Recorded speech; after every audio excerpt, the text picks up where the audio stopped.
Ini adalah Anda, seorang kucing jenius di bidang kuliner.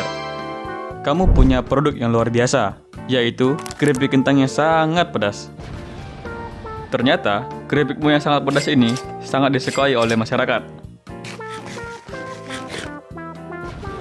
Sebenarnya apa yang membuat keripikmu sangat laris di pasaran? Jawabannya terletak pada bumbu rahasia yang kamu gunakan. Saking rahasianya, hanya kamu yang mengetahui resep dari bumbu tersebut. Suatu hari, pesaing berusaha untuk meniru produk yang kamu jual. Semua cara sudah dia lakukan, mulai dari memata-mataimu, hingga mencobanya langsung. Namun, usahanya untuk meniru keripikmu semuanya gagal. Karena satu-satunya orang yang mengetahui bumbu rahasiamu hanya dirimu sendiri. Apa yang kamu lakukan barusan bukan cuma pintar, namun itu adalah bentuk nyata dari rahasia dagang. Jadi, rahasia dagang itu bukan cuma tentang tidak ingin memberitahu, tetapi soal melindungi informasi yang bikin kamu unggul di pasar.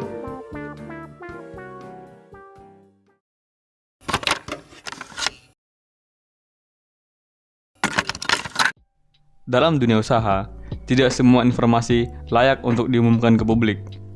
Ada informasi-informasi tertentu yang bersifat strategis dan sensitif.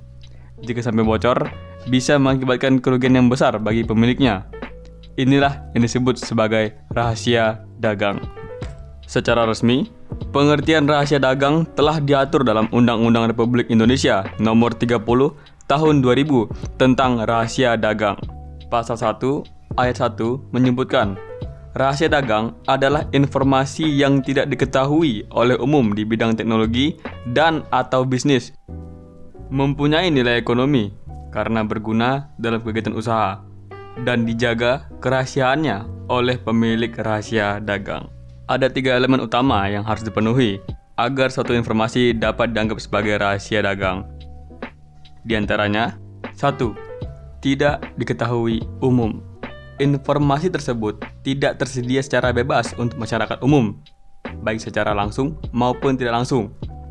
Artinya, informasi itu bukan sesuatu yang mudah dicari di internet, brosur, ataupun forum terbuka. 2. Memiliki nilai ekonomi. Informasi tersebut harus memiliki nilai atau manfaat dalam kegiatan bisnis.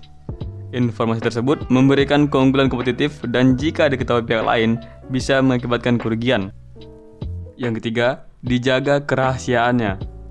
Pemilik informasi memang berniat dan aktif menjaga kerahasiaan tersebut. Ini bisa dibuktikan dari kebijakan internal perusahaan, sistem keamanan, serta dokumen hukum yang mendukung. Confidentiality Agreement atau perjanjian kerahasiaan. Salah satu cara formal untuk menjaga informasi rahasia adalah dengan menggunakan Confidentiality Agreement atau perjanjian kerahasiaan, sering juga disebut sebagai Non-Disclosure Agreement atau NDA. Perjanjian ini dibuat antara dua pihak, misalnya antara perusahaan dan karyawan, atau antara dua mitra bisnis, yang intinya menyatakan bahwa informasi yang dibagikan tidak boleh disebarluaskan atau digunakan tanpa izin. Kasus pertama, PT Basuki Pratama Engineering versus PT Hitachi Construction Machinery Indonesia.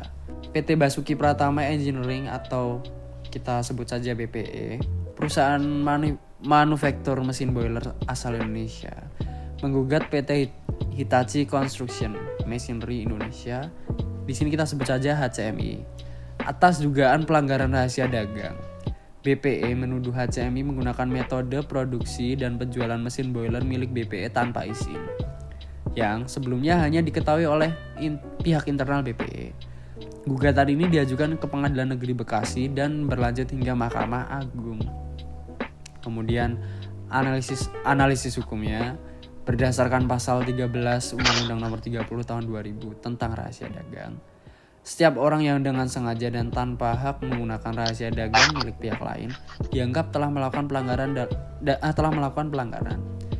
Dalam kasus ini, HCMI dianggap telah melanggar hak eksklusif BPE atas rahasia dagang, metode produksi dan penjualan mesin boilernya.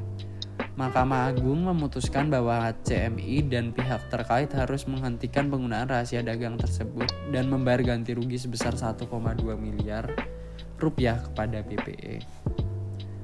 Kemudian ada analisis 5W1H-nya. W yang pertama what? Apa? Yaitu pelanggaran rahasia dagang berupa penggunaan metode produksi dan penjualan mesin boiler milik BPE tanpa izin. W kedua ada who atau siapa, yaitu PT Basuki Pratama Engineering selaku penggugat dan PT Hitachi Construction Machinery Indonesia beserta individu terkait sebagai tergugat. Kemudian when atau kapan, yaitu gugatan diajukan pada tahun 2008 dan putusan Mahkamah Agung dikeluarkan pada 24 Januari tahun 2017. Kemudian where atau di mana, di Pengadilan Negeri Bekasi, Pengadilan Tinggi Bandung, dan Mahkamah Agung. Kemudian why atau mengapa, karena HCMI diduga telah menggunakan informasi rahasia milik BPE untuk keuntungan bisnis tanpa izin. Kemudian H-nya yaitu how atau bagaimana, dengan mengimplementasikan metode produksi dan penjualan yang merupakan rahasia dagang BPE dalam operasional HCMI. Kasus yang kedua yaitu CV Bintang Harapan versus Hipin. Latar belakang kasus. Hipin yaitu mantan karyawan CV Bintang Harapan, sebuah perusahaan produsen kopi, didakwa membocorkan rahasia dagang berupa racikan kopi milik perusahaannya. Setelah keluar dari perusahaan, Hipin mendirikan CV 3 Berlian dan merekrut beberapa mantan karyawan Bintang Harapan. Ia diduga memerintahkan mereka untuk mereplikasi proses produksi, termasuk penggorengan, penggilingan, dan pengemasan, guna menghasilkan kopi dengan cita rasa yang sama. Analisis hukum. Tindakan Hipin melanggar pasal 13 Undang-Undang Nomor 30 Tahun 2000 tentang rahasia dagang, yang menyatakan bahwa penggunaan rahasia dagang tanpa izin merupakan pelanggaran hukum. Mahkamah Agung memutuskan bahwa Hipin bersalah dan menjatuhkan hukuman penjara selama 1 tahun. Selanjutnya ada analisis 5W1H. Yang pertama adalah what atau apa kasus ini. Jadi kasus ini adalah pelanggaran rahasia dagang berupa pembocoran dan penggunaan racikan kopi milik CV Bintang Harapan. Selanjutnya ada who atau siapa yang terlibat dalam kasus ini. Yang terlibat adalah CV Bintang Harapan sebagai korban dan Hipin sebagai terdakwa. Selanjutnya adalah when atau kapan kasus ini terjadi. Kasus ini mencuat pada tahun 2009 dengan putusan Mahkamah Agung pada tahun 2018. Selanjutnya adalah where atau di mana kasus ini terjadi. Kasus ini terjadi di Pengadilan Negeri Palu dan Mahkamah Agung. Selanjutnya adalah why atau mengapa kasus ini bisa terjadi. Kasus ini bisa terjadi karena Hipin menggunakan informasi rahasia perusahaan sebelumnya untuk keuntungan bisnis pribadi. Yang terakhir adalah how atau bagaimana kasus ini bisa terjadi. Kasus ini terjadi dengan mereplikasi proses produksi kopi dan merekrut mantan karyawan untuk menghasilkan produk serupa di perusahaan barunya. Jadi kesimpulannya adalah, di dalam dunia bisnis yang kompetitif seperti sekarang, perlindungan terhadap informasi strategis bukan lagi sekedar pilihan, melainkan sebuah kebutuhan mutlak. Informasi seperti formula produk, strategi pemasaran, daftar klien, hingga teknik produksi merupakan aset tak berwujud yang memiliki nilai ekonomi tinggi dan dapat menjadi pembeda antara satu perusahaan dengan yang lainnya. Melalui Undang-Undang Nomor 30 Tahun 2000 tentang rahasia dagang, negara memberikan perlindungan hukum eksklusif bagi pelaku usaha untuk menjaga informasi penting tersebut agar tidak disalahgunakan. Perlindungan ini tidak otomatis muncul begitu saja, melainkan hanya berlaku jika syarat-syarat tertentu dipenuhi, seperti kerahasiaan, nilai ekonomi, dan usaha aktif dari pemilik untuk menjaga kerahasiaan itu.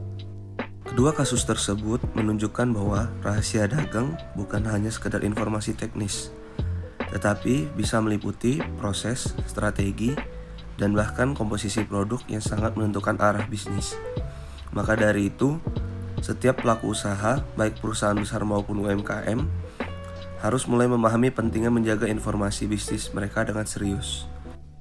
Salah satu langkah preventif yang dapat dilakukan adalah dengan menyusun dan menandatangani perjanjian kerahasiaan bagi karyawan, mitra, dan pihak eksternal yang terlibat. Dengan begitu, ada dasar hukum yang kuat apabila sewaktu-waktu terjadi kebocoran atau penyalahgunaan informasi.